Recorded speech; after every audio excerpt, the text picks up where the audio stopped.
The moment her sentence landed, my hand stopped midway to my mouth. She said it lightly, with a playful tone she'd perfected over years, as if she were telling a harmless joke instead of detonating a truth. "You always knew I'd pick him if he ever asked," she said, smiling to herself. She glanced at her parents, clearly pleased, like she'd just earned a laugh from an audience. The room went still. The chandelier buzzed faintly overhead. I could hear my own teeth grind. Her mother let out a brittle laugh. Her father coughed into his napkin. No one looked at me. I didn't react the way she expected.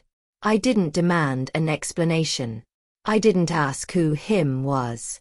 I pushed my chair back, its legs shrieking against the tile.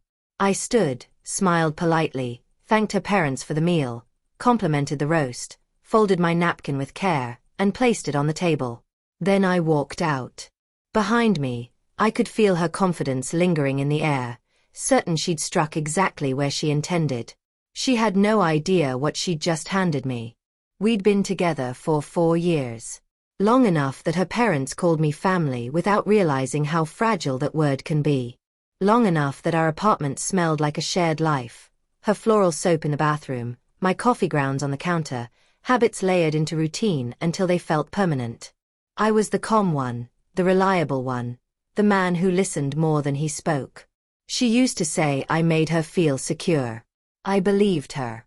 I built my future with space carved out for her. Bought things she liked. Learned the difference between her tired silences and her angry ones. I thought love was proven through consistency, being early, staying late, paying attention. But betrayal doesn't announce itself. It slips in wearing the clothes of normalcy. The warnings were subtle. Her phone always face down. A sudden spark in her voice when a certain name came up, quickly smothered. Laughter that didn't include me. Guarded answers where there used to be honesty. I told myself I was overthinking, that I was exhausted, insecure. Still, my body knew before my thoughts caught up. Something in me had already started preparing. That dinner was supposed to reassure me. Proof that I was imagining things. People don't joke about leaving the person they plan to marry. Except she wasn't joking. When she finally said his name, an old friend, someone she once almost dated, someone she'd sworn was long gone, the world shifted slightly off its axis. She didn't apologize. She didn't soften it. She enjoyed it, like she'd practiced the moment and was proud of the delivery. That's when clarity hit. Sharp and cold. She thought I would plead. Or rage. Or eventually forgive. She thought I was easy to predict. I stepped into the night calm, already sorting memories from obligations, already understanding that what I'd called love had been used as leverage. I didn't drive far, just enough to breathe, to think. Then I went back before she did. I let myself into the apartment she assumed would always be waiting. I packed carefully. No anger. No rush.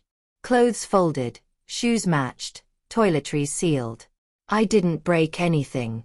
I didn't steal anything. I didn't leave emotional notes. I handled her life the way a professional closes an incision. Precise, contained, final.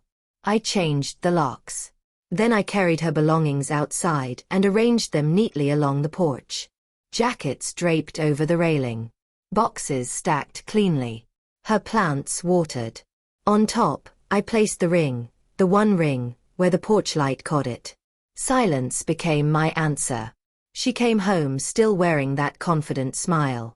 I watched from inside as she climbed the steps, phone in hand, certainty intact. I watched it crumble when she saw the boxes, the order, the unmistakable finality of her life displayed like a catalogue of conclusions. She knocked. Hard. Then harder. Her voice followed, sharp, then desperate, then furious. She shook the handle like force might reverse time.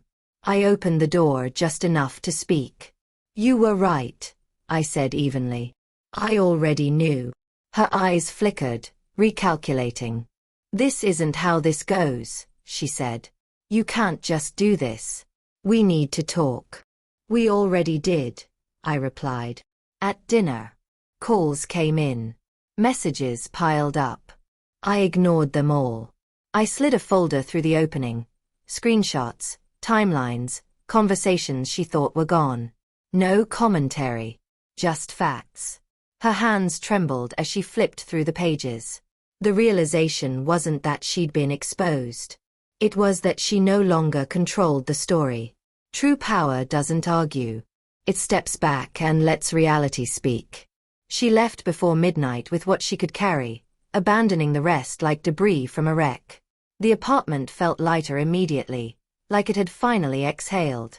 I slept deeply. In the morning, I made coffee and watched sunlight stretch across the floor she used to walk over without noticing me. I didn't check my phone. I didn't explain myself. She wanted a choice. She made hers. I made mine quietly, without shouting, without losing myself in the mess. That's the thing about silence. It lasts longer than any fight ever could. She thought she'd leave me waiting. By the time she asked, I was already gone.